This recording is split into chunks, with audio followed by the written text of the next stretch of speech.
श्री संत सद्गुरू बाळूमामा प्रसन्न. नमस्कार श्रोतेहो, आज आपण श्रवण करत आहात बाळूमामांचा संदेश. आजचा हा बाळूमामांचा संदेश तुमच्या समोर आलेला आहे. याला दुर्लक्ष करू नका. तुमची सर्व अडकलेली कामं बाळूमामा लवकरात लवकर पूर्ण करतील. त्यामुळे संदेश शांत मनाने संपूर्ण आणि शेवटपर्यंत नक्की बघा.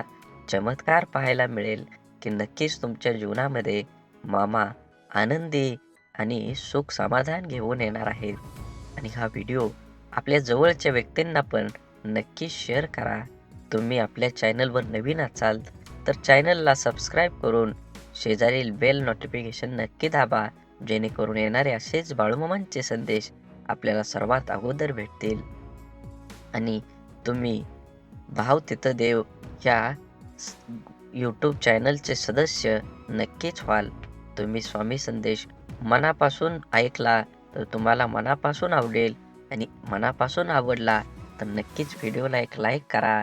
मामा म्हणतात, नक्कीच तुमच्या जीवनामध्ये काही जरी घडत असेल तर नक्कीच तुम्हाला तुमच्या जीवनामध्ये जी संकट ही मागं नक्की येईल. फक्त संकटातून तुम्हाला नक्कीच मोठा आणि वेगळा अनुभव नक्कीच येणार आहे. म्हणून नामाचा अर्थ खरा जिद्द, आणि नक्कीच तुम्ही मनात जिद्द ठेवून लढलं पाहिजे. तुमच्या जीवनाला वळण दिलं पाहिजे. तुम्ही तुमच्या जीवनाची पहिल्यांदा व्याख्या समजून घ्या. तुम्हाला या जीवनात काय पाहिजे याचा पहिल्यांदा विचार करा, आणि त्या विचारामागं तुम्ही जीव तोडून, जीव लावून आणि मनात मामांबद्दल विश्वास ठेवून काम करत चला. नक्कीच तुम्हाला यश हे मिळणारच आहे. म्हणून जीवनामध्ये संयम ठेवा. या जीवनात संयम ज्याच्याकडे आहे तोच यशस्वी होणार आहे. म्हणून छोट्या छोट्या गोष्टींवर रागाला जाण्यापेक्षा स्वतःमध्ये बदल करा, आणि जास्तीत जास्त मौन राहून येड्याचं स्वांग घेऊन पेढा खाण्याचं स्वप्न नक्कीच तुम्ही बाळगलं पाहिजे. जीवन एकदाच आहे. या कलियुगात कोण यशस्वी होणार असेल तर तो संयमी व्यक्तीच आहे. म्हणून नक्कीच संयम बाळगा. तुम्हाला यश हे प्राप्तच होणार आहे. पाहून दुर्लक्ष करू नका. हा संदेश खूप सकारात्मक आणि चांगल्या आयुष्याला वळण देणारा आहे. हा संदेश तुम्ही जर उघडला असेल तर शेवटपर्यंत नक्की ऐका, जेणेकरून बाळूमामांची कृपा तुमच्यावर आणि तुमच्या कुटुंबावर अखंड राहील, आणि तुमच्या जीवनात एक असं वळण येईल की तुम्ही तुमच्या जीवनाचं पूर्ण आयुष्य बदलून टाकचाल. कारण चांगले विचार आणि चांगली संगत माणसाला नेहमीच यशाच्या शिखरावर नेऊन पोचवतं. असेच बाळूमामांचे संदेश आपल्यापर्यंत पोहोचण्यासाठी पहिल्यांदा व्हिडिओला लाईक करा. चॅनलवर नवीन असाल तर चॅनलला सबस्क्राईब करून शेजारील बेल आयकॉन नक्की प्रेस करा, जेणेकरून येणारे असेच बाळूमामांचे संदेश आपल्याला सगळ्या अगोदर भेटतील. आणि व्हिडिओ आवडला तर कमीत कमी आपल्या प्रियजनांना शेअर नक्की करा, आणि कमेंटमध्ये बाळूमामा प्रसन्न लिहायला विसरू नका. श्रीकृष्णाला गीता कोणालाही सांगता आली असती, पण त्याने फक्त अर्जुनाला सांगितले. कारण जसा सांगणारा असावा लागतो तसा ऐकणाराही असावा लागतो. तेव्हाच ज्ञानाचा विकास होत असतो. पोटाची भूक आणि गरजा माणसाला दुनियादारीचे सर्व नियम स्वीकारायला भाग पाडतात. कर्तृत्व आणि जगणं असं असावं. आपल्या असण्याचा प्रभाव आणि नसण्याचा अभाव हा जाणवलाच पाहिजे. म्हणून आनंदाने जगायचा सोपा उपाय काय असेल? जी माणसं हक्काने आपल्याकडे येतात ती परत जाता कामा नये, आणि जी जातात ते आपल्या लक्षात पण येता कामा नयेत. अडथळे तर क्षणिक असतात, पण त्या क्षणात खचून न जाता धीराने त्यांना सामोरं जाणं हेच तर आयुष्य आहे. जीवनात जलद गतीने मिळणारं यश अहंकार निर्माण करतं, तर उशिरा मिळणारं यश आपलं व्यक्तिमत्व तयार करतं. हरवलेल्या वस्तूही सापडू शकतात, पण एकच गोष्ट अशी आहे की जी एकदा हातातून निसटली की कोणत्याही उपायानं पुन्हा मिळू शकत नाही, आणि ती असते आपलं आयुष्य. म्हणूनच मनसोक्त जगा, पण शेवटी लक्षात ठेवा, माणुसकी धर्म हा कधीही सोडू नका. काटा जरी काट्यासारखा वागला तरी फुलानं आपलं फुलणं सोडायचं नसतं. जीवनाचं रस्तं खडतर असलं तरी रस्ता बदलून का होईना, परंतु चालणं सोडायचं नसतं. एखाद्या अडचणीत माणूस कामाला आला नाही म्हणून एकदा जोडलेलं नातं लगेच तोडायचं नसतं. हीच खरी मैत्री आणि हीच खरी नाती. जोडलेलं जपायला जमलं आणि जगणं जमलं हे आयुष्य एकदम सोपं होऊन जातं. परकेपणाच्या दुरावावर आपुलकीची फुंकर घातली ना की दुरावलेली नाती जवळ येण्यास वेळ लागत नाही. सोडून दिलेल्या भावना ह्या विरघळलेल्या चॉकलेट सारख्या असतात. फ्रीजमध्ये ठेवल्यानंतरही पुन्हा पहिल्यासारख्या आकार घेत नाहीत. म्हणून दुरावा कोणतंच नातं संपवत नाही आणि जवळीक कोणतीही नातं घट्ट करत नाही. तर नात्याची घेतलेली काळजी आणि केलेला सन्मान यामुळेच नातं अधिक मजबूत होतं आणि टिकत देखील राहतं. त्यामुळे नात्यांची काळजी घेत राहा. तुमचा आजचा दिवस निरोगी आणि आनंदी आणि यशस्वी जावो हीच बाळूमामांच्या चरणी माझी प्रार्थना. बाळूमामा म्हणतात, नक्कीच तुम्ही तुमचं जीवन हे चांगल्या पद्धतीनं जगलं पाहिजे. आयुष्यात अशा माणसांचं असणं खूप आवश्यक असतं, ज्याला मनाची परिस्थिती सांगण्याची शब्दांची गरज नसते. विश्वासघात करणाऱ्या माणसाला जाब विचारण्यापेक्षा त्या माणसाची बोलणं सोडणं हीच त्या व्यक्तीसाठी मोठी शिक्षा असते. माणसाला कधी कधी पाठीमागं लागलेली संकटेच पुढे जाण्याचा मार्ग मोकळे करतात. म्हणून कधी कुणावर विश्वास ठेवू नका आणि ठेवलात तर त्याच्यावर 100% ठेवा. गरजा आणि इच्छा यामध्ये खूप फरक असतो आणि त्यांचा समतोल साधताना संपूर्ण आयुष्य निघून जातं. कधी कुणावर जास्त अवलंबून राहू नका. चालता चालता लोक विश्वासघात करतात हो. शब्द देऊन आस निर्माण करण्यापेक्षा साथ देऊन विश्वास निर्माण करणं हे सगळ्यात जास्त महत्त्वाचं. आयुष्य एकदाच मिळतं, जगायला शिकलं पाहिजे. माझा जन्म गरीब घरात झाला. माझ्याजवळ खानदानी संपत्ती नाही, जमीन नाही. परिस्थितीमुळे मला योग्य शिक्षण मिळालं नाही. ह्या आणि अशा कित्येक सबबी पुढे करणं, त्यावर चर्चा करून आता हातात आहे तो वेळसुद्धा वाया घालवणं म्हणजे दुःखाचं, अपयशाचं, अधोगतीचं खापर दुसऱ्यांवर फोडणं. दुसऱ्याची सहानुभूती मिळवून मनाचं समाधान करून घेणं हा वेडेपणा आहे. ज्याला आयुष्यात काही करायचंच नाही तो असे बहाणे शोधत असतो. ज्याला आयुष्यात काही मिळवायचं आहे, फक्त जगायचं नाही तर आनंदानं जगायचं आहे, तो कारण न सांगता आहे त्या परिस्थितीत आजूबाजूला लपलेल्या संधी शोधतो. एक माणूस पंखा साफ करण्यासाठी स्टूलवर एक पाय ठेवतो, तेवढ्यात दुसरा पाय ठेवणार, स्टूल तुटतो. तो माणूस वैतागतो, चिडचिड करतो, पण त्याची बायको म्हणते, तुमचं नशीब खरंच खूप चांगलं आहे. स्टूलवर चढल्यावर नाही तुटला, नाहीतर स्टूल बरोबर तुमचाही पाय तुटला असता. घटना एकच आहे, पण दृष्टिकोन 2 आहेत. विचारांची दिशा बदलली की दुःख, अपयश जीवनात जिंकायला, आनंदाने जगायला शिकवतात. म्हणून जगणं निरंतरक म्हणतो तो बेमान आहे. हवं ते घेता आलं पाहिजे. आयुष्य हे खूप मोठं दुकान आहे. आयुष्यात काय मिळवायचं आणि काय सोडून द्यायचं हे ठरवता आलं की जगणं कसं सोपं होतं. आयुष्यात आपल्याला जे नको असतं, जे आपण अगदी निग्रहाने टाळत असतो, तेच पुन्हा पुन्हा आपल्या पुढं येतं असं होतं का? कारण जे आपल्याला नको असतं तिकडे आपण नको तितकं लक्ष देतो. त्या गोष्टींना आपण नको तितकं महत्त्व देतो. जे आपल्याला नको असतं त्या गोष्टींना विरोध, प्रतिकार करण्यात, त्या गोष्टींचा तिरस्कार करताना चिडचिड करत आपण आपली शक्ती वाया घालवतो आणि हवं ते मिळवण्याकडे लक्ष द्यायला आपल्याकडे वेळ आणि शक्ती उरत नाही. ज्या गोष्टी आपल्याला आवडत नाहीत, नको वाटतात, त्यांच्याकडे जास्त लक्ष देऊ नये. हे असंच का, ते तसंच का असा विचार करण्यात, तक्रारी करण्यात दंग राहू नये. अंधाराची भीती वाटत असेल तर फक्त नको तो अंधार म्हणून तो नाहीसा होत नाही. नेहमीच अंधाराला घाबरण्यापेक्षा अंधारात जाऊन काय होतं ते एकदा बघावं. भीती, भय वाटलं तर ते सहन करावं आणि एकदाच त्या भयातून मोकळं व्हावं. नसलेल्या भूतांची भीती कायम सोबत बाळगण्यापेक्षा मनावरच्या भीतीची भूत उतरवण्याचा प्रयत्न करावा. म्हणून दुःख, राग ठसठसणाऱ्या जखमेसारखे असतात. सकारात्मकतेने त्याचा पूर्ण निचरा केल्याशिवाय ते बरे होत नाहीत. आपल्या मनाविरुद्ध काही गोष्टी जेव्हा घडतात तेव्हा आपल्याला राग येतो, दुःख होतं. आपल्याला राग, आपला दुःख प्रत्येकजण आपल्या परीने पचवण्याचा, व्यक्त करण्याचा प्रयत्न करत असतो. काही जण अशा दुःखद परिस्थितीतही, मनस्थितीतही सकारात्मक विचार, कृती करतात.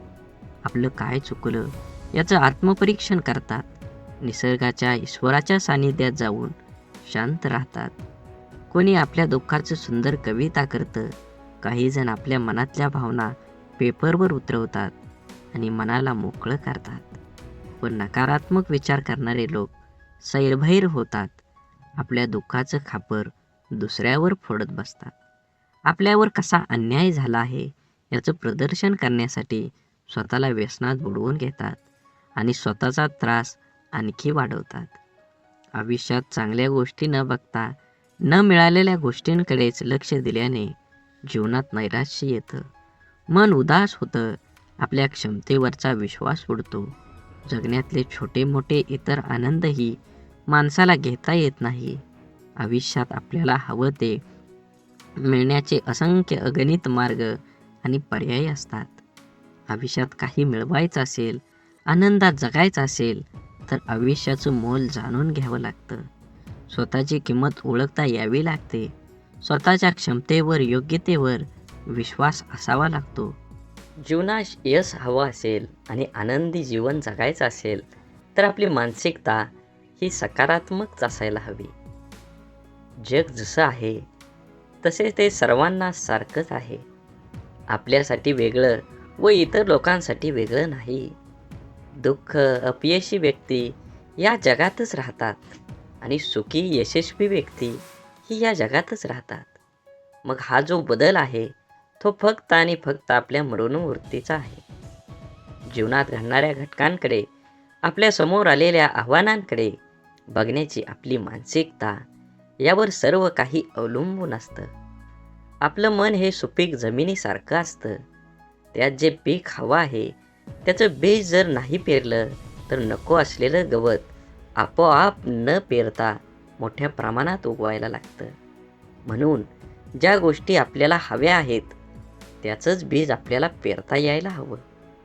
ज्या प्रकारची माहिती आपण वाचतो, ऐकतो, बघतो त्याचप्रमाणे आपली मानसिकता तयार होत असते.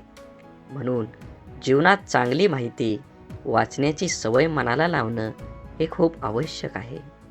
हे असं असावं, ते तसं पाहिजे अशा उणिवा काढून कुरकुर करत असण्यापेक्षा आपली मानसिकता सकारात्मक करून जीवनाचा पूर्णपणे आनंद घ्यायला हवा.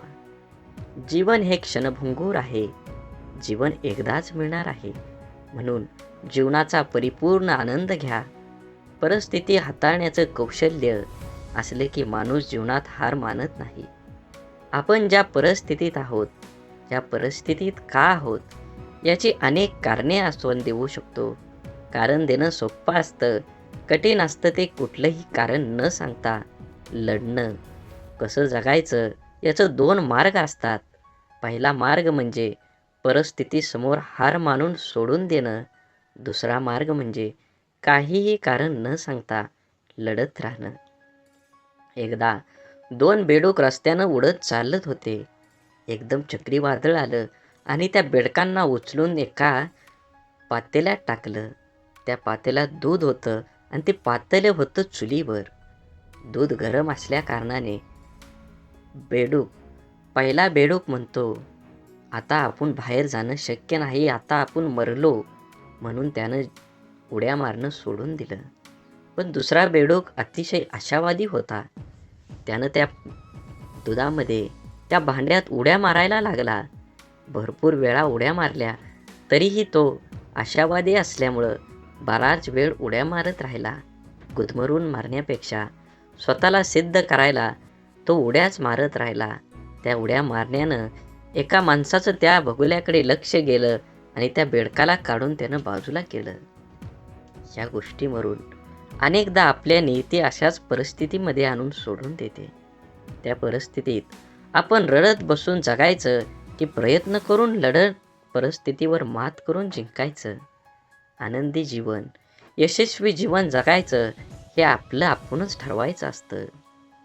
आपला सर्वात मोठा शत्रू म्हणजे भीती, भय. आपण जर इथलं राहिलो तर वाटेल तो आपल्याला दडपण्याचा प्रयत्न करेल. म्हणून माणसाने नेहमी निर्भय राहण्याचा प्रयत्न करावा. ज्या गोष्टीबद्दल आपल्याला मनात भीती निर्माण होते ती गोष्ट करण्यास आपलं हातपाय हिंमत करत नाही. जी गोष्ट आपण सहज करू शकतो ती सुद्धा आपण संशय भीतीपोटी गमावून बसतो. रिकाम्या भीतीमुळे आपली शारीरिक व मानसिक दोन्ही क्षमता कमी होते. त्यामुळे आपण स्वतःवर दुःखी, कर्तव्यशून्य होतोच, पण त्याचबरोबर आपल्या सहवासातील व्यक्तींनाही नाउमेद करतो. जेव्हा आपण एखादी गोष्ट करण्याबाबत निश्चय दृढ करतो आणि त्यावेळेस आपलं सहकारी बोलतात की मला नाही वाटत तू हे करू शकतो, मोठ्या मोठ्यांना जमलं नाही ते आपल्या सामान्यांना काय जमणार, तेव्हा यांना नाउमेद करणाऱ्या विचारांचा परिणाम आपल्या मनावर होऊ दिला नाही तर यश हे आपलंच असतं. निश्चयाची, निर्भयतेची, आपण करू शकतो या भावनेची शक्ती अफाट असतं. एकदा का मन निर्भय झालं की दुबळे अशक्त शरीरही अफाट कार्य करू शकतं. जिवंत असून पुतळ्याप्रमाणे जगण्यापेक्षा मेल्यानंतरही जिवंत राहिलो पाहिजे असे कर्तृत्व निर्माण करता आलं पाहिजे. जबाबदारी दैनंदिन जीवनातला खूप महत्त्वाचा शब्द. अगदी बालपणापासून जे जीवनाच्या शेवटपर्यंत सोबत असतो ती जबाबदारीच आपल्याला आयुष्यात जगायला शिकवते. जबाबदारीचं ओझं अंगावर पडलं की आपण हळूहळू मोठं व्हायला लागतो. सगळ्या गोष्टींची किंमत आपल्याला समजायला लागते. जेव्हा नकळत अचानक एखादी जबाबदारी आपल्यावर येते तेव्हा तिला सामोरं जाण्याचं सामर्थ्य आपल्यात कुठून येतं हे स्वतःला ही कधी कधी कळत नाही. कौटुंबिक, सामाजिक, भौतिक आणि वैयक्तिक अशा सगळ्या जबाबदाऱ्या आपण कळत न कळत पार पाडत असतो. काही जबाबदाऱ्या आपल्याला माहीत असतात त्यामुळे आपण त्याबद्दल विचार करून ठेवलेला असतो.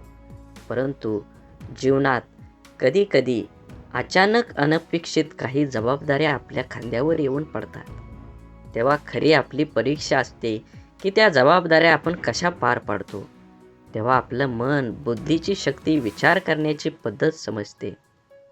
काळजी घेऊन, मन लावून, विश्वासाने एखादं काम पूर्ण म्हणजे आपली जबाबदारी स्वीकारणारे माणसं जीवनात कधीच हार मानत नाही. एकतर ते जिंकतात किंवा शिकतात. जबाबदारी स्वीकारली पाहिजे. ज्या दिवशी आपल्यावर असणारी जबाबदारी ही ओझं वाटायला लागते तेव्हा ती पूर्ण करताना आनंद, उत्साह निघून जातो आणि आपण ती व्यवस्थित पार पाडू शकत नाही. जबाबदारीची जाणीव ही ठेवायची आणि जगायचं स्वतःसाठी, स्वतःच्या मनासाठी आणि स्वतःच्या माणसासाठी. म्हणून जीवन हे खूप सुंदर आहे, त्याचा आनंद घेतला पाहिजे. आपली कठीण परिस्थिती, आपल्यावर आलेली खराब वेळ आपल्या आयुष्यामध्ये खूप मोठं यश मिळवून देऊ शकतं. फक्त त्या परिस्थितीत स्वतःला कमजोर होऊ न देता सकारात्मक दृष्टिकोनानं सामोरं जाणं अत्यंत महत्त्वाचं आहे. बोला बोला बाळूमामांच्या नावानं चांग भलं. झाडे लावा, झाडे जगवा, माती वाचवा, पाणी वाचवा. सेव्ह अर्थ. आणि मनात मामांबद्दल आणि देवाबद्दल भाव असेल तर नक्कीच चॅनलला सबस्क्राईब करून व्हिडिओला लाईक करा. व्हिडिओ जास्तीत जास्त प्रियजनांना शेअर करा आणि कमेंटमध्ये बाळूमामा प्रसन्न लिहायला विसरू नका. धन्यवाद.